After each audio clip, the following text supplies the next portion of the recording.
Settling is not an option for me. Everything I desire is already mine. What if you can have it all? Because every day is for the girls. Hello, hello. Welcome back to another episode of For the Girls. I'm your host, Victoria Alario.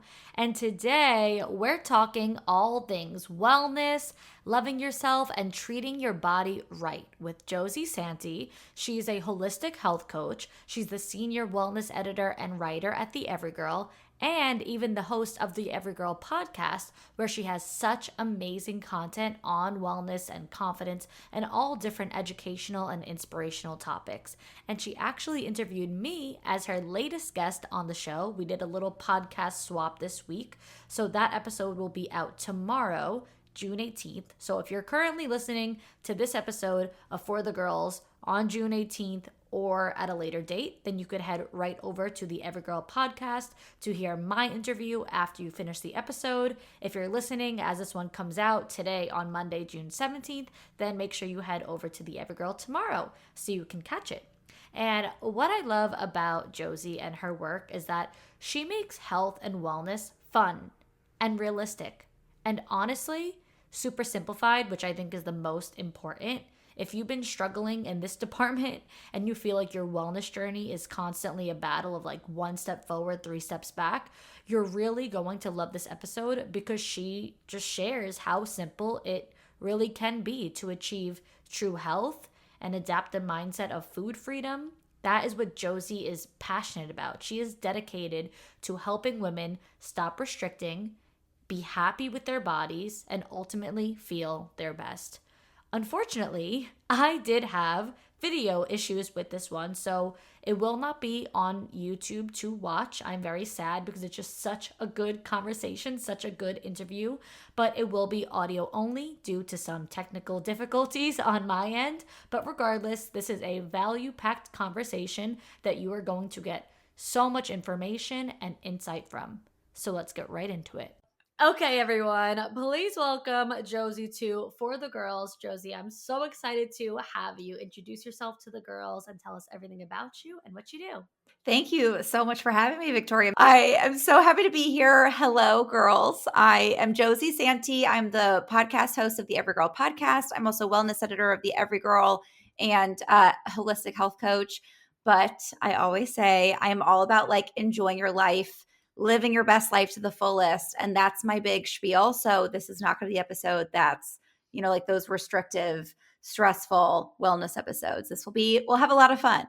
Yeah, I think that's ultimately what the girls resonate with the most. Like wanting to, achieve your fitness goals and your wellness and health goals, but at the same time also enjoying your life. And I love how naturally that comes to you, or maybe it doesn't. I'm going to have you share. Like, I think most of us girls, like that doesn't come naturally. Like we have to go through those phases of the restricting, of the unhealthy diets, of like all the hard times to finally maybe get to, I don't know, the realization. Maybe it takes hearing from someone like you to really learn what the right way is. And I was reading, the Everygirl website, and I was seeing like that you love working out, you love exercise. For me, I could tell you, I can't relate. It doesn't come naturally to me. So I want to hear about you, like from your journey of where it really started to how you became, and like you said, health and wellness coach, and doing everything that you're doing now. Was it a really natural transition, or was this something that you had to kind of learn through the low points? Yeah.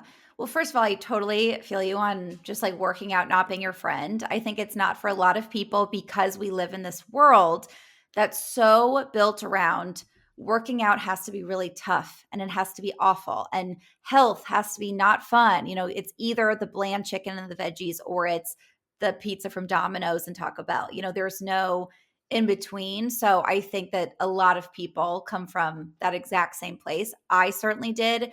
Growing up, to me, what health meant was nutrition, counting calories, fats, proteins, like that was the extent of health, or going to see your doctor. There wasn't this wellness culture that we have now of like optimizing your health and living your best life.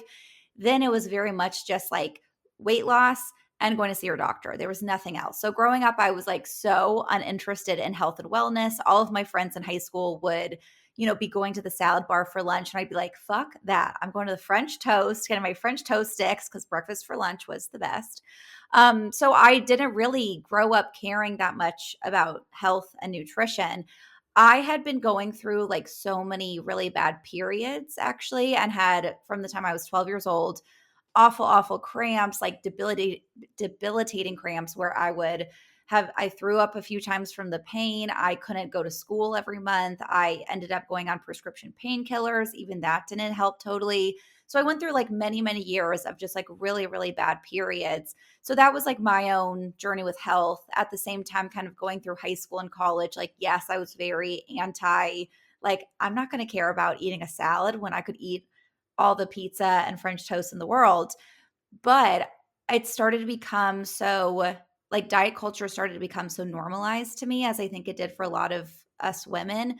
Going through college, me and my friends who were confident, outgoing, amazing women were talking about, oh, I didn't eat anything all day, so I could eat this cheese board. Haha. And it was funny. Or, oh my gosh, I'm tracking my fitness pal, and my calories are way over for the day. Like, it was like such a funny, casual thing to have this restrictive relationship with food.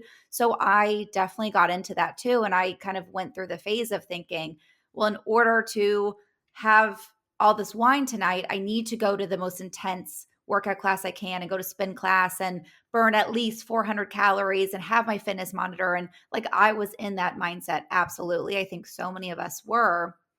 And so that was kind of like my relationship with health. And then it wasn't until I actually took a class.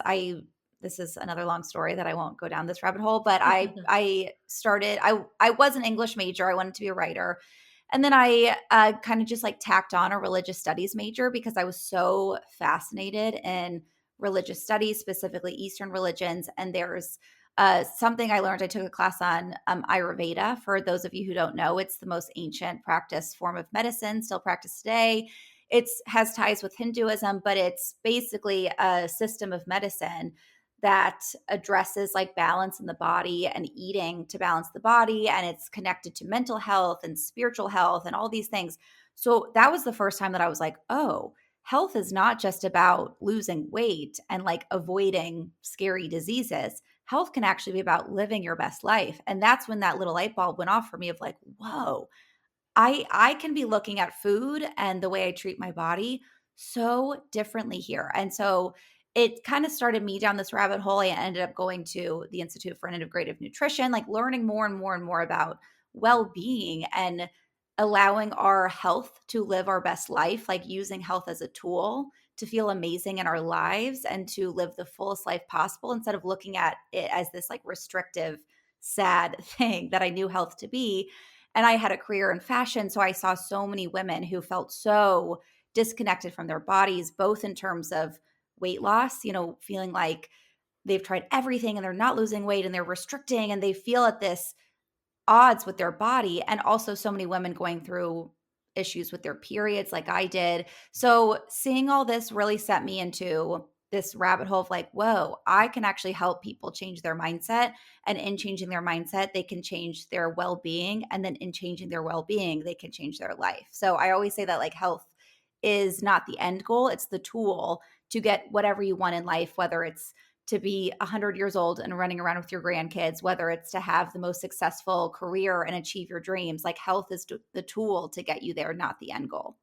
Wow. I love that. I resonate really hard. Like it's actually quite sad. Like even hearing how you say like if I want to have this cheese board then I have to starve myself all day. If I want to have a glass of wine then I have to do this crazy workout class. It's like we're punishing ourselves on a regular Yes. basis. And that's just simply not a way to live. And I certainly went through that myself this year because whether I don't know how you want to diagnose it or call it, but whether you want to call it like body dysmorphia, just feeling like you're so like you look at yourself, you don't necessarily recognize yourself, or you feel like so much bigger than what you are, or whatever the case might even be. You think that to fix that, you have to punish yourself ultimately. And what something that you just said that really stuck with me was it kind of made me think about how you said reframing your mind around it from it being like restricting and negative to then being like positive and, more fulfilling, is like the way the words that we use, the way that we talk about it. For example, something that I've always said with business that I think can also apply with health are the two words sacrifice and investment. And with business, I used to say, I'm sacrificing my weekends, meaning I'm not going out and having fun with my friends because I'm running a business and I'm focusing on that. And then as I like changed my mindset, it's like, well, I'm not sacrificing because then that means I'm giving up, I'm restricting from something. Instead, I'm investing my weekends into growing my business. And that sounds kind of like what you were just saying. So instead of saying like, I'm sacrificing all of these things, it's more like I'm investing into my health and then letting health be just the everyday journey in my life, not necessarily an end goal. Like I have to do these things to be healthy. Like, well, if you just follow, healthier practices regularly, more balance and general happiness, then you will be healthy, Yes. Oh my God, that's so true. I love that reframe of sacrifice to investment because Mhm. that's the perfect way to look at it. Of it's like it's so many people think of I have to do these things for my health. I have to eat Mhm. my veggies. I have to drink water. I have to work out. Blah blah blah. It sucks. I don't want to do it. It's on my chore list. That will never get you healthy, right? That will never get you healthy. So instead, to reframe it to that, like, I'm choosing to do these things. I Mhm. want to do these things because A, they feel really good. If they're not feeling good to you, then you got to switch it up. You got to eat something different, move a different way. But also because that's an investment in your life, in your health, which then therefore is your life. I always say that like my wellness practices for me, the way that I eat, the way that I move is an investment in my career. So I love that you're Mhm. saying that because like I am only able to show up in my career or in my relationships, in my personal life because of the way that I prioritize my body. So it Yeah. is an investment. That's the perfect word for it. Yeah, it's like you take care of yourself and you water yourself and then you get to water the things around you. It's just like when they say like you can't fill up everybody else's cup without filling up your own. You can't be pouring from an empty bucket essentially. So you need to fill up your own bucket and then that can help you water all of the things around you, your career, your friendships, relationship, whatever the case might be. So I definitely appreciate and resonate with that frame of mind because I think every single girl at some point has had that sort of struggle with like, well, I can't do this because I ate too much yesterday, so now today is a big punisher day, it's a really hard way to live, honestly. Mhm. I have to also mention when I was looking through, all like your blog posts and whatnot on the Everygirl, something that we mentioned. So for the girls listening, this episode is out today, but I'm gonna be on the Everygirl tomorrow. So, but we recorded that one first, and we talked about hairspray. And I just have to say, I was looking through, and it was like Josie can be found in her free time convincing everyone that Link Larkin I'm is telling you. yeah, I was dying because like it was just such a random coincidence that I mentioned Hairspray is like my feel good movie, and then Josie went on this whole like tangent about loving Link Larkin, and I'm like, okay, she loves Link Larkin, but then I'm reading the blog post and I'm like, wait, she really loves Link Oh, Larkin. I really love. I'm telling you, Link Larkin is my hall pass. And again, it's not Zac Efron totally. It's just that Zac Efron. It is Yeah. Link Larkin. Yeah, I'm like, oh my god, this is the funniest thing. So I had to put it out there that you did end up getting that vouched for on your blog. I'm like, wow, she really does love him. Yeah, you really hit a nerve with me when you said that. Yeah. Yeah, that's gonna be a really good episode, girls. So make sure that you tune into the Evergirl tomorrow because that one will be out. But like you just said, wellness is essentially your career, and you are a wellness editor. So I am sure that you have tried it all. So share with us what are some wellness trends and tricks and tips that you have tried that you really love that maybe you have stuck with now for years, and what are some that maybe have gone viral online that you've given a try that you're like, this is a scam, like I don't really like this, that you just never did again? Oh, okay. I really truly have tried it all. I mean, it's literally my job too. So I've tried so many things just for work, but also in pursuit of my own, like I'm obsessed with optimizing my health and feeling as good as possible. So yeah, I really have tried it all. I will say that I think there is a huge burnout with wellness, and that only makes sense to me. I think that we have this constant bombarding of like, you're not already good enough. You need this supplement, you need this workout routine, you need to add this food in. So we're constantly being told, you're not good enough, you're not healthy enough. Add all these things, spend all this money, wake up at 5 a.m., do this nighttime routine, add this red light. Like we're used to hearing all these things. So before I like get into the things that have made a difference for me, I just want to say the biggest thing that you could do for your health is to actually focus on like what you already have, what you're already doing, and changing the mindsets. Like true wellness actually requires absolutely no changes at all to your routine, no money at all. You don't have to buy the newest supplement. The main thing is just to change your mindset around yourself, around the way that you nourish your body, the way that you move your body. So I know how overwhelming it can feel. So know that you don't need any of these things to be your healthiest self. Some of the things that have worked for me, the number one thing being cycle syncing, which I love that as of late, it's become very popular and trendy on TikTok. It's actually something that I've been doing for the past like 5 or so years to heal. Again, like I talked about, like having such bad periods and feeling like there was no end in sight. Like I tried everything I felt like and couldn't find the solution. And for me, I went through a huge deep dive of healing my hormones. I did so much research. So cycle syncing, for those who don't know, it basically is adjusting your lifestyle, your food, your exercise to where your body is in your cycle. And I love this for a few different things.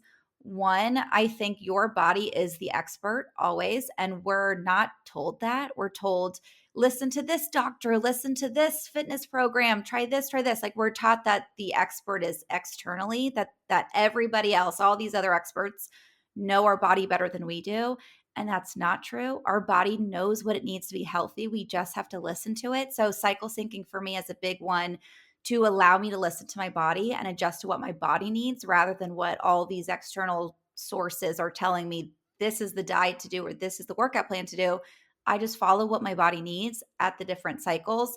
So, for a brief example of what this looks like is, in my follicular phase, which is those about week after your period, I really love to go heavy on protein and lighter carbohydrates and really lean into like fresh foods. It's kind of like feels very like springtime or summertime. I have so much more energy, so I can go much harder at the gym. I can do cardio. It kind of is like what we think of as like typical health. It's like the intenser workouts. It's even more like social time, maybe some intermittent fasting very sporadically.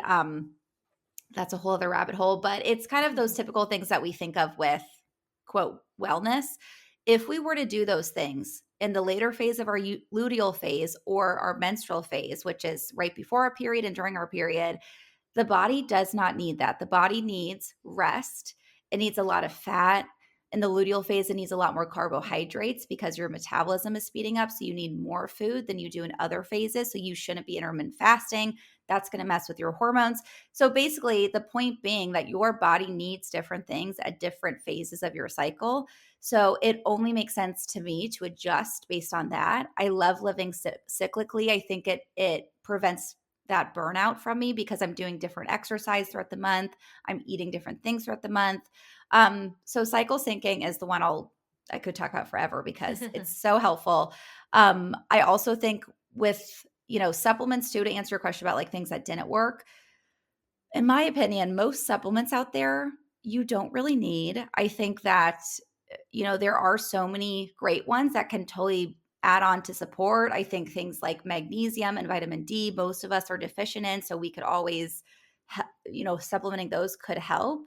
But most of us, those supplements are not going to make that big of a difference. Like all of these popular new, like do this for your stress levels, do this for your metabolism, it kind of is just noise and you're going to waste a lot of money. So I would say go to the doctor and get blood work, which people are like, wait, what? I should do that before supplements? Yes, because you may not need, like if you read vitamin C is great for your immune system and then you start taking vitamin C, great. But if you are already getting enough vitamin C through food and your blood work will show that, you don't need a supplement with vitamin C. So you can save that money, go buy yourself a nice coffee on a Tuesday or something. You know what I mean? Like you don't need to be spending this money. So I would say supplements as a whole, working with what your needs are specifically, is much more valuable than seeing an influencer on TikTok say this supplement it changed my life and then taking that. I would say I talk so much that I'm like, maybe I should stop at one per question because those are really the big ones. And you'll have me here all day if I go on. No, I think that that's perfect. Do you have any like fun supplements that you do like? And by fun, I mean like not just the vitamins like vitamin C or zinc, but like, hair or skin, like anything that you do actually recommend, even like a not a digestive enzyme. What do you call those things? Like what do you call the things you take before you eat? Digestive enzyme is one of, No, yeah. that's not the word You're I'm thinking of looking something for. else? Oh, like a probiotic, like anything, Oh, just probiotic. anything that's like on the fun side of supplements that you like. Yes. Yes. So some of the ones that I love, I mean, I just gave a whole spiel about how supplements aren't, you don't need them, but I have like shelves and shelves and shelves of supplements. So I'm a And I'm sure hypocrite. you don't Sorry. take them every day. You take them as you Exactly. please. Yeah. Right. I'm so extra that I'm like, I have supplements for every phase of my cycle. So I vary those. Some of the fun ones that I do feel like I can kind of more generally recommend. I actually do love a digestive enzyme. I love the bloat pills from Array, especially if you just have any sensitivities after eating, if you feel bloated, which I have. They're full of these like natural digestive enzymes, which is why I like this brand over others that just help your body break down the food. So especially if you're going into like a date night and you want to have pasta and you're like, I know pasta is going to hurt my stomach, but I just want to eat and enjoy my life. I always recommend listening to your body. If your body's telling you it doesn't like that food, that's the first thing. But a lot of times I want to be like, shut up, body. Let me eat this pasta in peace. So that's when these bloat pills like really come in handy for like helping that uncomfortable digestion. I also really love Sakara's metabolism powder. It has a lot of really great high antioxidant cacao. It kind of tastes like a really indulgent dark chocolate. So that's actually what I make every morning instead of having coffee. I make this cacao latte, and that is full of like so many good nutrients for your gut.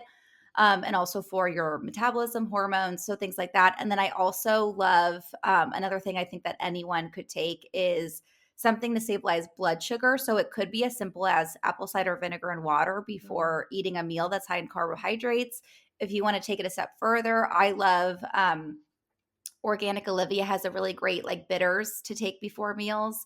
What else? There's other brands out there that has like more glucose balancing supplements, but I think that those can be really helpful if you're going into a meal again that's more like carbohydrate heavy.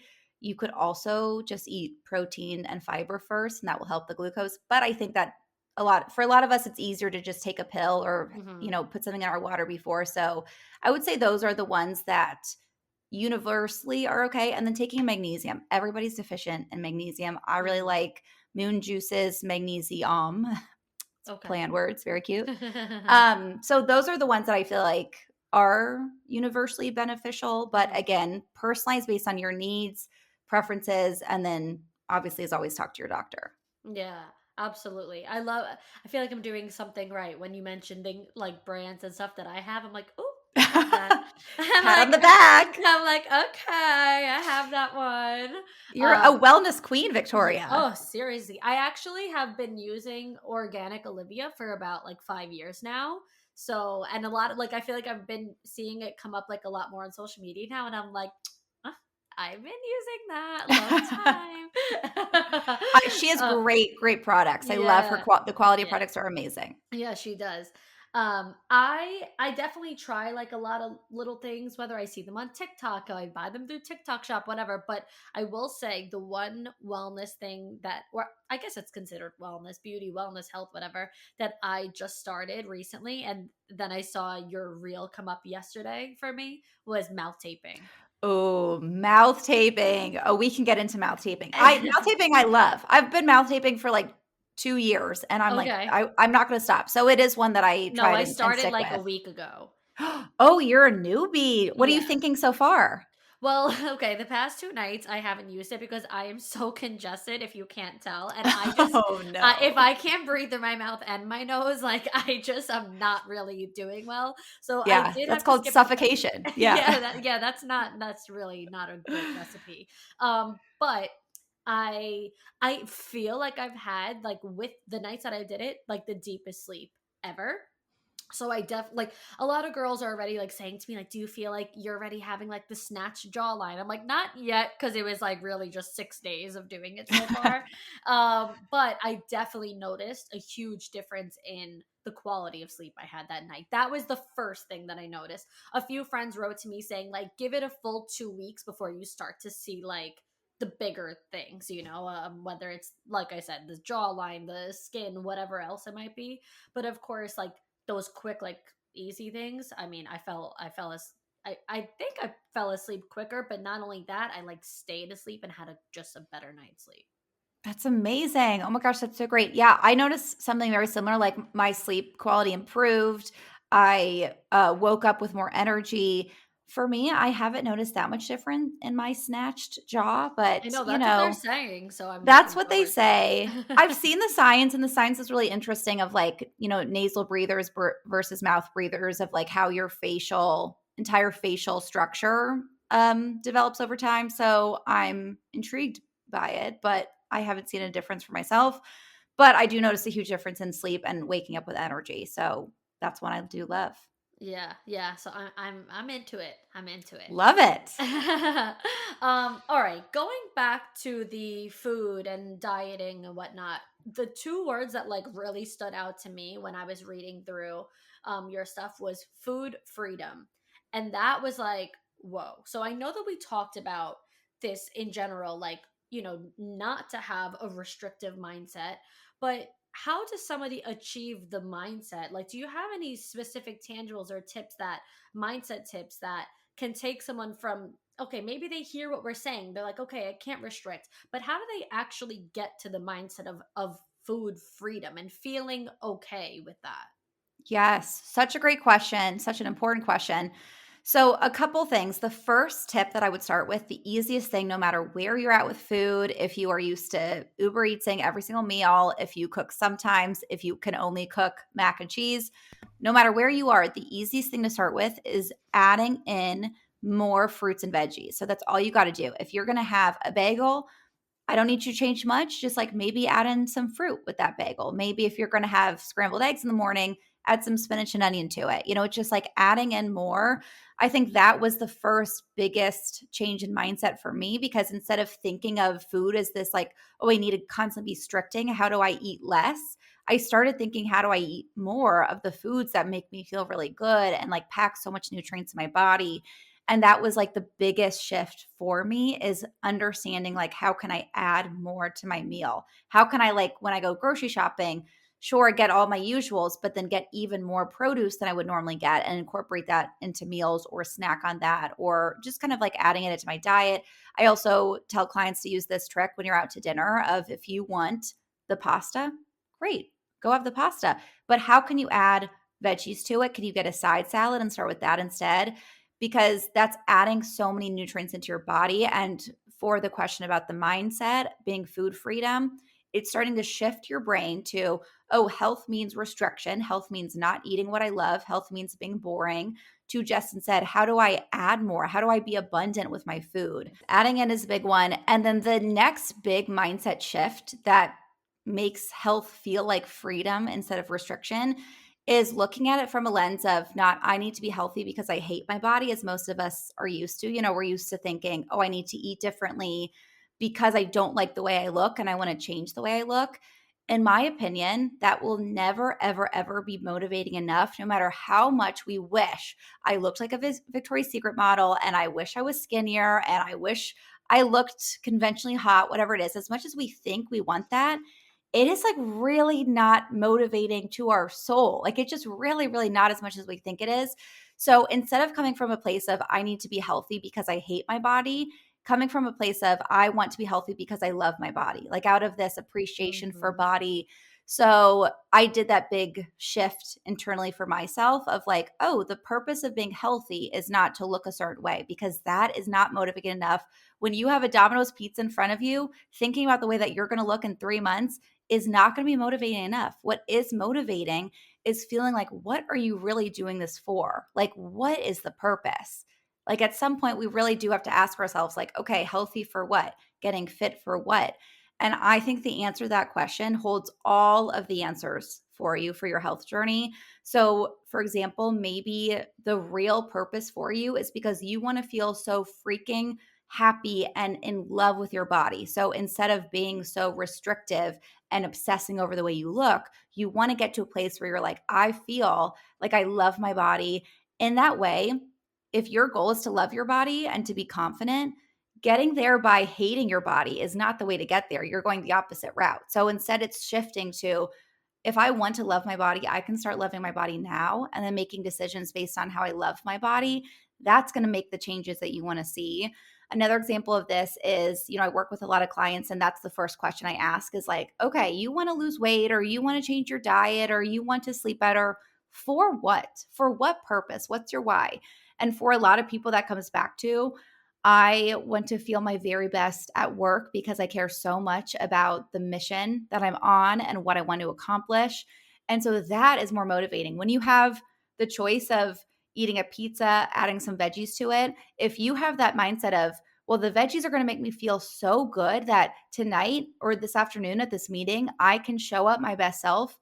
Oh my God, that's a no brainer. Of course, you're going to want to eat the veggies with your pizza. But again, if it's that like, well, I hate my body, so I want to punish it because I ate too much last night, so I'm going to make myself work out and all of these things, it's never going to be motivating enough. So, really getting clear on your why. And again, going deeper. If your why right now, if you're listening and saying, well, I really do want to lose weight, I really hate my body, I don't love the way I look, I recommend going deeper into that of, well, why? What's going to happen when you change your body? And then going with like, maybe it's feeling confident. Maybe you're thinking that changing your body is going to get you what you want. That's a whole separate thing that I could go down that rabbit hole for. But knowing what your true motivation is and changing your health, your nutrition, your practices because you love your body and you want the best for your body and you love yourself, you will be mind blown at how that mindset shift changes your actions. Yeah. It's just like with anything in life, what is your why?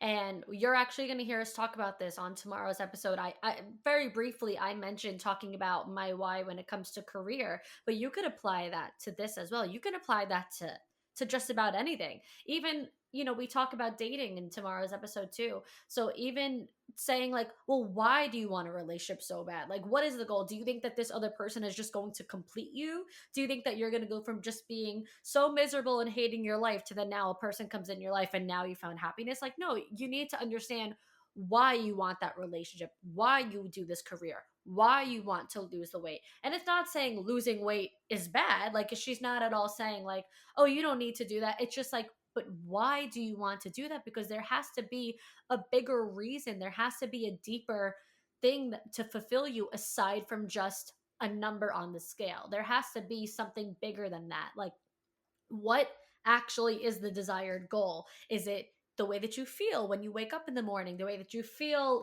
going on a walk? Maybe you're like out of breath, like certain things you just generally want to feel better. Is it the confidence? Like, whatever it might be, you have to know why you're doing this far beyond just your pant size and a number on the scale. Exactly. Exactly. Perfectly said. And I also love the way that you explain everything, to is so healthy, honestly. And you mentioned something saying like those extra 5 pounds or those extra 10 pounds is where life happens.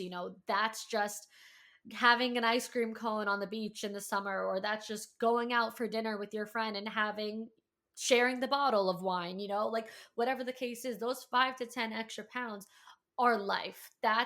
Those are like the memories and the things that you're actually enjoying. So, you don't want to just take away those 5 to 10 pounds and then you're ending up just taking away your joy. Like, you're just taking away everything that you actually love and want. Yeah, exactly. A question that I ask with clients a lot, I've also said this on my podcast before, at what cost? And it sounds so silly to be like, it's easy to joke about like, I don't want to give up my favorite Starbucks drink or my wine nights or whatever, but it's the truth. Like, at what cost? Like, you want to look a certain way, you want to impress other people with the way that you look. At what cost? For what? And again, who cares? That's the question I always ask too is, and this is going to sound tough lovey, but it's really, I don't mean it to be tough lovey because I tell myself this all the time when I start getting in my head, like, this just happened to me recently where it was the first pool day of the year. And, I'm not used to being in a bathing suit. So I'm like, oh my gosh, okay, my love handles are doing this. My, stretch marks are here. And I started going to that place. And then I had to be like, whoa, okay, Josie, who cares? What friend is around here looking at you thinking, oh, she's got love handles, she's got stretch marks? No one. No one cares. And we're spending all of our mental energy on something that nobody else gives a shit about. And even like romantic partners, they don't care. Like, what romantic partner, what guy or girl has ever come and be like, you could be a size 4, but you're a size 6, so I'm not interested. No, that doesn't happen. So we do kind of have to have this reality check with ourselves. If we're so in our head and so obsessed with looking a certain way, I think that we have to realize why. Who cares? Who cares? The truth is, most people don't. Right. We think that other people are thinking about us and like as much as we're thinking about us, but no, they're thinking about themselves. They're probably looking at you saying, I wish I had, like, everyone always wants what they can't have, like the amount of times I've always been like smaller chested, and then like I have friends who have bigger boobs, and we both, like, throughout my whole life, now I'm like, okay, I'm glad that I have my small boobs, but always it was like, I wish I had bigger boobs. They're like, I wish I had your boobs. You could wear certain tops that I can't wear, or like whatever the case is. And yeah, like, so it's just, we all think that people are thinking it. I could have sat there being super insecure, like everyone's looking at me like I'm so flat chested. Meanwhile, they're like, I wish that I had smaller boobs. Yes, literally, exactly. We're always looking at other people and thinking, oh, I wish that I had that. Or even like this has happened to me where I'm like, oh my God, I'm just obsessed with her hair. I wish I had her hair. Yep. And she's probably sitting there thinking, oh my God, is she looking at my love handles, blah, blah.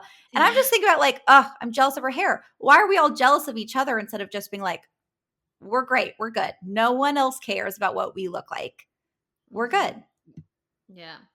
But the honest truth is that the mindset is not 100% of what's going to make results, when Right. it comes to transforming your body.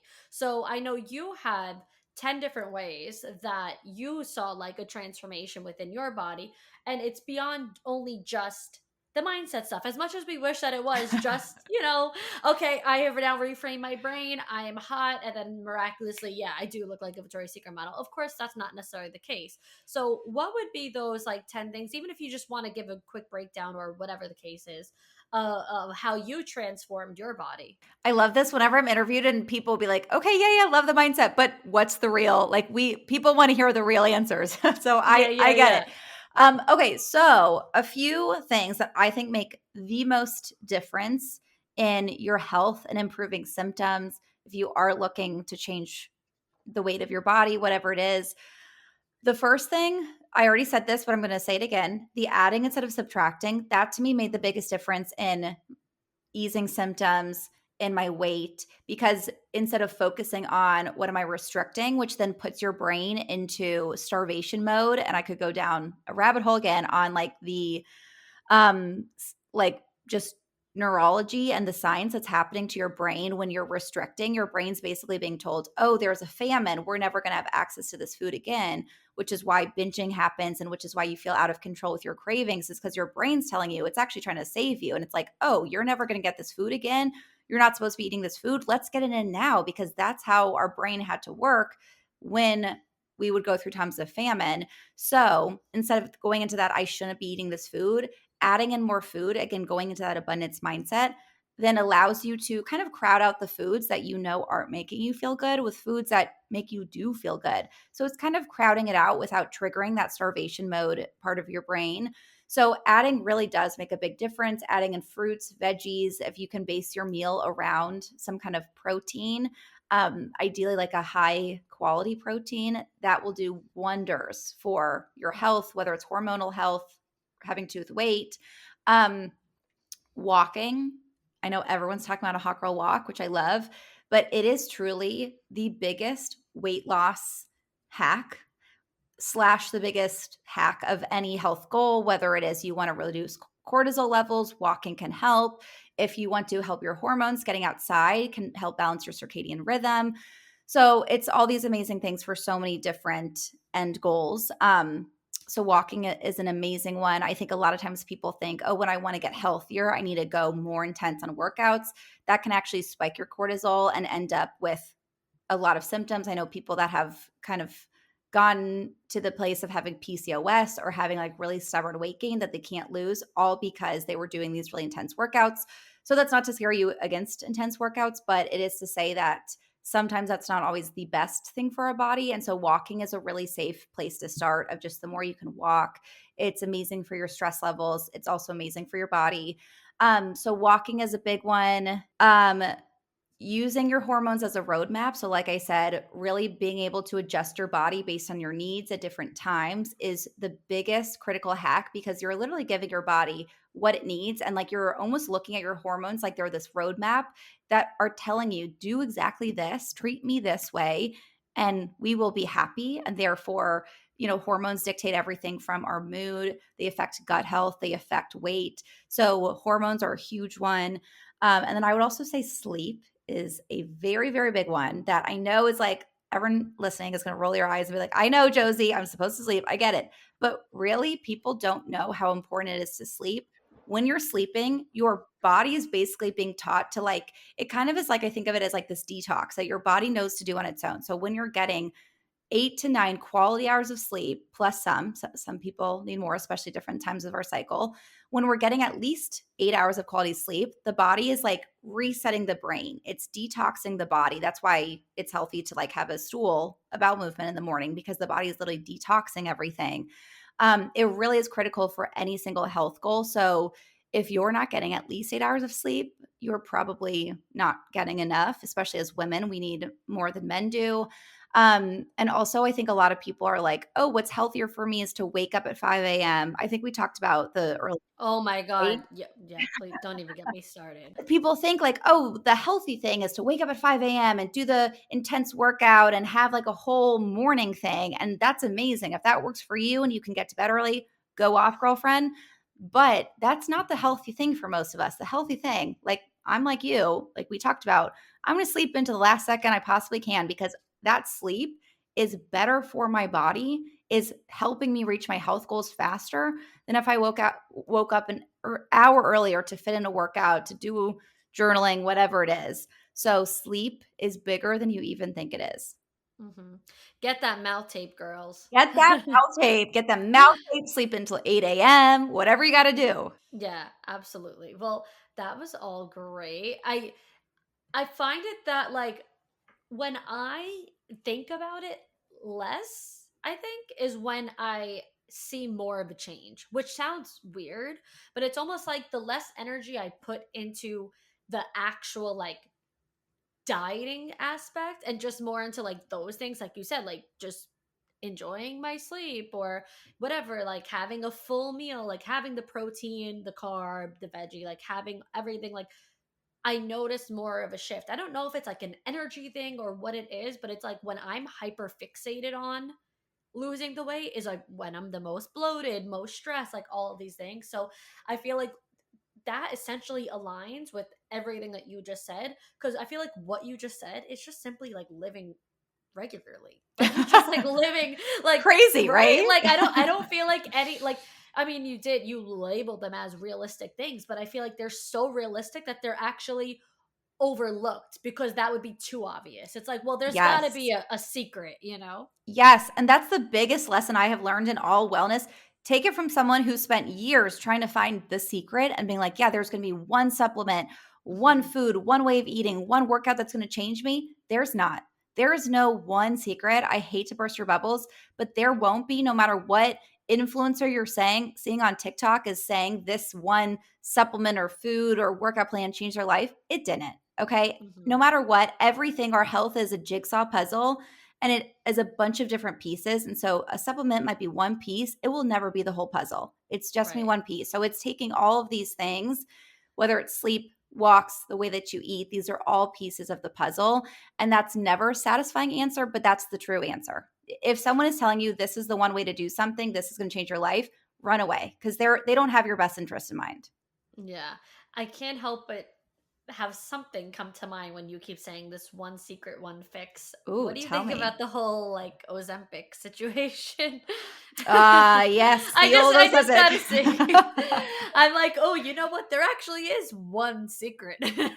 Yes, yes, I mean, obviously very hot topic right now. I don't hate on it nor do I promote it. I kind of feel like it's obviously important for some people, especially people that are on that diabetic line that they need it for their health, like great. I also really don't judge how people get to the destination they want to go. So if they feel like this is the only option or this is the best option, go off. Like you and your doctor know what's best for you. What I will say is that people look at it as that it is a quick fix, and by the outside, it is. But you're not just losing fat, you're also losing muscle. And so we're seeing a lot of cases. I don't want to scare anyone who's on any of these weight loss drugs, but we're seeing a lot of cases of people who don't really have the medical need and are just, doing it for the aesthetic result, and they're losing their muscle mass, which is then impacting their hormones, which is impacting their metabolism. So we don't really know the long-term effect of these drugs. So while people look at them and think it's a quick fix, I actually think it's like a longer term challenge that you're giving your body, because now your body is having to rebuild all this Mhm. muscle in order to sustain health. And again, we don't even know what it's doing to liver, metabolism, these other functions. We just know like it's also taking away muscle mass. So that's now presenting another challenge. So, again, no judgment. And it's totally a necessary thing for so many people. And it's been such a helpful drug in so many communities and for so many people. But looking at it as purely a weight loss method, I don't think it's the quick fix people think it is. I think it's promoting, or it's actually providing like a lot more challenges Yeah. in the long term. Yeah. It's not sustainable ultimately. It's not sustainable. Right. Exactly. I think the what you just said, like that, those lifestyle transformations and whatnot, like that's sustainable. Those are the things that you can do every day for the rest of your life and lead a healthy life.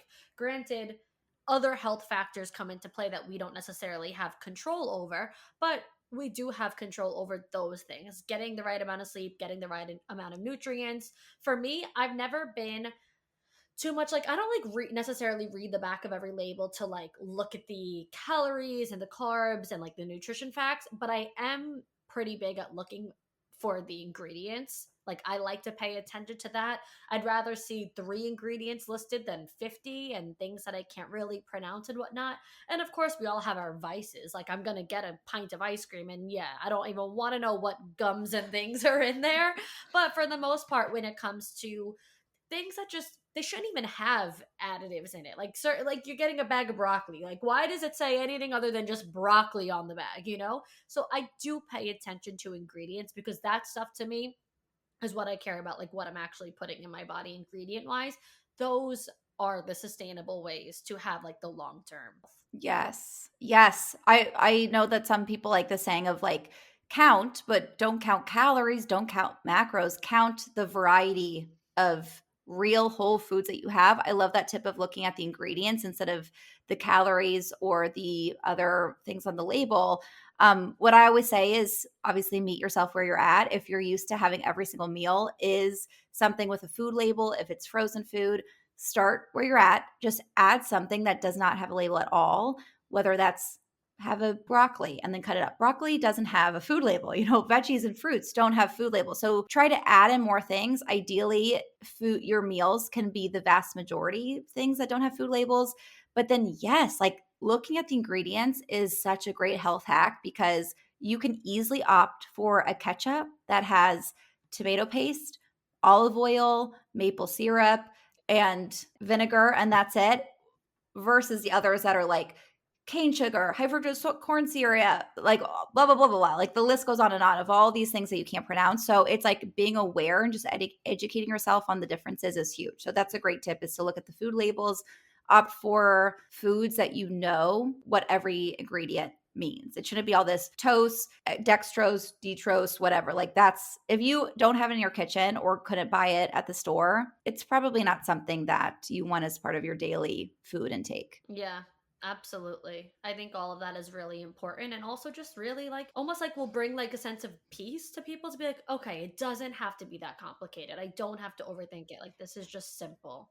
Yeah, it's so simple. There again, there's no secret. There's no like your body is the expert. Listen to your body. If your body tells you that it doesn't like eating a certain food, don't eat that food and opt for foods that make it feel good. Like it's so freaking simple. And I think people don't feel satisfied with that answer, but really, really, really know that your body is the expert. Yeah. Oh, you just reminded me. I just developed a lobster allergy and I'm like so sad. No. I love lobster. I'm a big seafood girl, but the last 4 times that I've had lobster, I ended up like in the like head in the toilet throwing up for hours and hours and hours. 2 of those times, like once I actually was in the hospital, once I had a nurse from the hospital come to me to give me IV because that was the only way. Like Zofran took that, No. threw it right up. Like nothing made me stop until Oh I my got like an God. actual IV, like it needle in the arm. And then that's it. I'm just like, okay. Like it just happened to me in Aruba again. And I'm like, okay. So all those other times, it wasn't just like poorly cooked lobster. I clearly have developed an allergy, but it just like hit me in the No. last year out of nowhere. That's so, and you've pinpointed that it's for sure lobster related. Oh yeah, I only get like that when I eat lobster. That's really devastating. Did you love lobster before? Like, is this a big loss for you? Well, yeah, I don't eat meat. I'm a seafood and fish eater. So yeah, this is This is this a is loss. yeah, this I'm grieving. I'm definitely grieving. But and it's like summer, like lobster rolls, like oh, please, I don't even want to fucking talk about it. It's But other such seafood a is sad thing. fine. Yeah, I'm like eating shrimp That's all so the time, interesting. mussels, oysters, like all the shellfish, like no issue. It's the weirdest thing, It's but just lobster. it That's just so randomly fascinating. developed in the last year. But it's like what you said because honestly, the last time that I did have lobster, I literally went into it thinking like if this might be bad. So it's like if you know that like something like doesn't sit right with you, like just don't push it. Just don't like Yeah. that was really the last straw for me. I'm like in Aruba with my man dying on the toilet. That was the first time like he really like experienced like just being right there with me being sick like that. And I'm like, this is not romantic. But as you know, and as all the girls know, For the Girls is really about confidence. Like that is just the general point of every conversation that I have on this podcast, whether it is health and wellness or whether it's dating, relationships, singleness, mindset stuff, spiritual stuff. Like the root of it all is always about building confidence and helping girls become more confident. And I feel like you are someone who's really you're thriving in your confidence and you give confident tips on building your confidence as well for the girls. And there were a few things that I saw that you had put out. One of which actually was about accepting compliments. And I think I have a whole podcast episode about accepting compliments because that's just something that I preach like you have to get good at accepting compliments. And so it all boosts your confidence and self-esteem. So with that and just confidence in general, like how does all of this really tie into everything that we just spoke about? So as we're talking about the why behind everything that we do, to me a big why is confidence because I think that the definition of confidence to me is just really connection to self, which at the end of the day is kind of the source in which we have everything else. Like we, I believe, cannot have the career we want, cannot have the relationship we want, cannot have the life that we want if we don't have that deep connection to self. So I think that again, health is a tool to get to confidence. I think your mindset, obviously a tool to get to confidence. So I love that your mission is confidence and helping women be confident because we live in a world where women are told they don't deserve it and are told they shouldn't be. And so I think everything that we do has to come from a place of the purpose of this is to feel better. So being in wellness especially, it's an industry and a world where most women understand wellness that makes them like less confident. Like they're again told you're not good enough as you are, you're not doing enough for your body, you're lazy, you don't have willpower.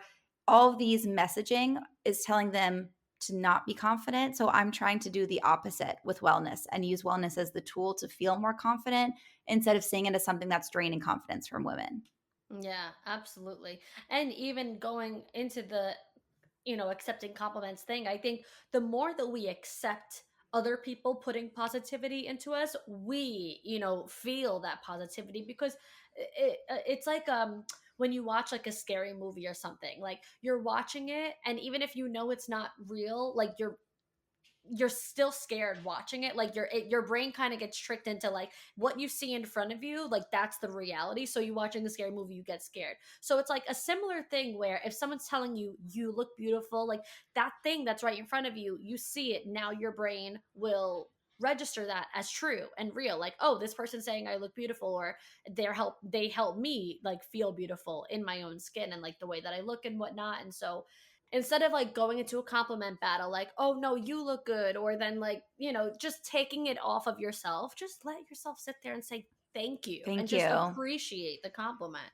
Yeah, I interviewed Liz Tran, this like amazing business coach, and she recommends that every time you receive a compliment, think about it for 7 seconds because that's the amount of time. Oh no, am I frozen for you? Oh no, you're back. Yay. Okay. Okay. You froze for a quick second. Um, she says that 7 seconds is the amount of time that it like really resonates. So when someone says, I love your outfit, sit in it for 7 seconds, be like, whoa, someone said they like my outfit. Oh, wait, my outfit is cute. I was all worried about how my pants looked or how my stomach looked in these pants, but she's like my outfit. Let me sit in that for a second. I for 7 seconds, actually. I think that that's such a great tip. I now try that like whenever I get a, bad review, I'm way more focused on that than the good reviews. And I'm trying to switch it up every time I get a good review. Mhm. I'm going to like allow myself to really take it in for 7 seconds. So I recommend that 7 second rule to anybody. Do not go in the confident or the compliment battles for sure. Like, or you know what else I do all the time that I know we as women do is like, oh my gosh, it's like the classic this whole thing. Like if someone likes your outfit, you're like, oh my God, I got it from Goodwill for $5. Like we downplay ourselves. Yeah, like just take the Accept it, compliment. accept it. Or if someone's like, "Oh, you did such a great job in your meeting," I literally to my boss would be like, "Oh my god, I was so stressed out. I didn't." Instead of just being like, "Thank you." Like it's so uncomfortable for us to accept compliments. So I think that that's a big one, and like letting them register in our brain because yeah, you did a great job at the meeting. Your outfit does look fire. Like allow yourself to believe it. Yeah, it's so true. We downplay everything. Someone's like, your hair looks great. It's like, oh, it's 3 days dirty. Like, well, I Yeah. didn't know that. Like, I thought that it looked great. So, like, just leave it at that. Right, right. 100%, 100%. Yeah. Okay, Josie. Well, what would be one last tip or word of advice for the girls listening that you feel like maybe you want to elaborate on, or something that you didn't get to say that you just like to share? Ooh, this is a good question. What I always say when I'm asked like the best piece of advice or something like a mentality that changed your life, it really is learning that happiness is a skill. It's not a circumstance. I think that we're so used to getting caught up in I'm not happy, but once I'm in a relationship, then I'll be happy. Or once I get that promotion, then I'll be Mhm. happy. Or once I move, then I'll be happy. Or once I graduate college, then I'll be happy. Or once I lose weight, I'll be happy. We say these things to ourselves all the time of it's okay, I'm not happy now because I will be happy when something happens. That's not how happiness works. It's not a circumstance. It's not a reaction to an external situation. It's a skill. It's something you have to practice. So, practicing happiness and looking at happiness like it's the skill that it is something that needs to be worked on every day is to me the biggest game changer. There's no such thing of you'll be happy when. You have to work to be happy now because if you can be happy now when you feel like there's still things I want to accomplish and still things I want to change, imagine how happy you'll be when you do have those things. But also when you are thinking this external thing, this weight loss, this job promotion, this relationship will be the thing that makes me happy, you will be disappointed because it won't. So learning that happiness is a skill, I think is like the biggest piece of advice I would leave for the girlies. I absolutely love that. And I think the girlies will too. Thank you so much for sharing. Where can everybody connect with you and find you online? Okay, so find me on the Everygirl podcast. We do talk a lot more about wellness, a lot of these topics, but we also interview female entrepreneurs. We interview sometimes reality stars because I love my reality TV. So you can find me at the Everygirl podcast. We have a new episode every Tuesday. That's anywhere you get your podcasts. And then you can also find me at josie.santi on Instagram or at theeverygirl.com. Amazing. And don't forget, we are doing a little pod swap. So after you listen to this episode, actually, it'll be tomorrow. So tomorrow, not necessarily as soon as you finish this, if it's on a Monday, but if it's past Monday, after you listen to this episode, head over to the Every Girl and you'll be able to check out that episode. Yes, Victoria's in the hot seat, so it'll be fun. You guys will love her answers. You have so much advice and so many good stories. So Ooh. come listen to us Thank chit you. chat more. Yes, thank you so much for coming on. This was so much fun. Thank you so much, Victoria, for having me, and thank you everyone for listening.